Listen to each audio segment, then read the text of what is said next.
Bonjour. Donc, actuellement, donc, on vit un repli identitaire partout dans le monde et un anti-système figurant. Est-ce que vous pensez que l'Afrique serait épargnée? Camille a parlé tout à l'heure de l'identité culturelle, de la défense de la culture. Est-ce qu'il y a un rapport où il y a une combinaison des grands? Bien entendu, c'est-à-dire qu'à partir du moment où les êtres humains ne peuvent pas se projeter dans un avenir rassurant, on va se replier sur ce qu'on connaît. Mais attention, ça c'est pas que du négatif. Ici, on le présente uniquement sur le négatif. C'est aussi une réappropriation de soi. Par contre, ça peut prendre une forme réactionnaire. Ça prend une forme en réalité, on se rend réactionnaire. Et donc, oui, dans le monde entier aujourd'hui, tant qu'on n'aura pas redessiné les perspectives, on aura à la fois un repli sur des cultures et des communautés qui sera un repli de résistance, et d'autres qui seront des replis de réaction. Est-ce que je peux compléter? Ouais. Est-ce que je peux juste compléter un tout petit peu? Je crois qu'il y a un élément, peut-être dont je n'ai pas fait mention tout à l'heure quand je suis intervenu, c'est notamment la différence entre l'Afrique subsaharienne et l'Afrique du Nord, au niveau de la colonisation. Ces deux parties ont été colonisées. Ces deux parties ont été dominées, exploitées, etc. Il y a quand même une différence au niveau de la colonisation de l'Afrique noire et la colonisation de l'Afrique du Nord. C'est le fait que la colonisation de l'Afrique noire a été accompagnée d'une destruction de son sacré. Mais c'est comme un élément important. La colonisation de l'Inde a conduit à la domination de l'Inde, mais on n'a pas détruit ni un temple hindou, ni quoi que ce soit de culturel.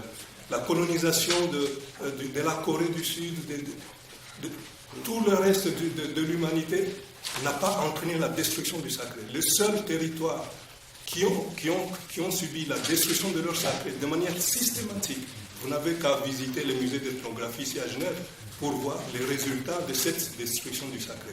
C'est-à-dire tous les éléments cultuels, c'est-à-dire des éléments qui nous servaient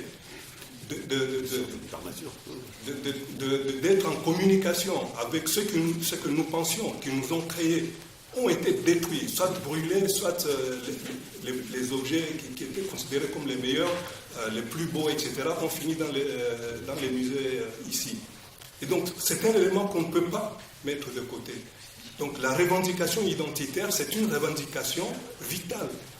C'est-à-dire, nous devons nous relier à nos croyances des origines, qui ne sont pas des croyances de type repli identitaire, non. D'ailleurs, si on les étudie de près, et venez à l'Université populaire africaine, nous avons des enseignements, des conférences sur ces sujets. Nous travaillons sur l'identité africaine depuis une vingtaine, une trentaine d'années.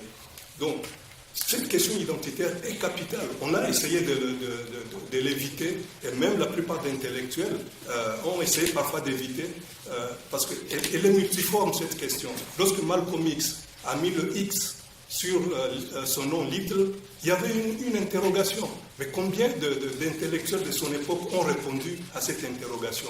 Frantz Fanon n'a pas supprimé Fanon. Il a gardé son Fanon, c'est un nom d'esclave. Aimé Césaire, malgré tout le discours sur le colonialisme, etc., a gardé son nom d'esclave. Cheikh Anta Diop, qui est un des grands, etc., qui nous a fait découvrir la richesse des religions africaines, etc., il est mort musulman, etc., etc. Donc, il y a eu des intellectuels qui nous ont précédés, qui ont fait un gros travail, mais qui n'ont pas incarné eux-mêmes ce travail-là.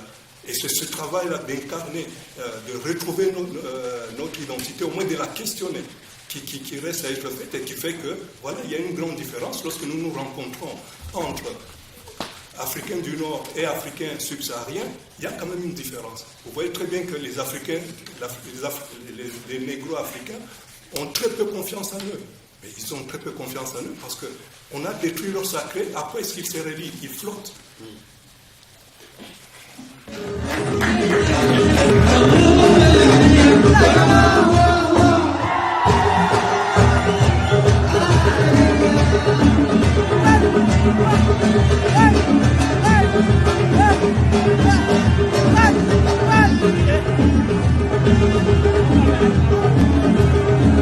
Bye.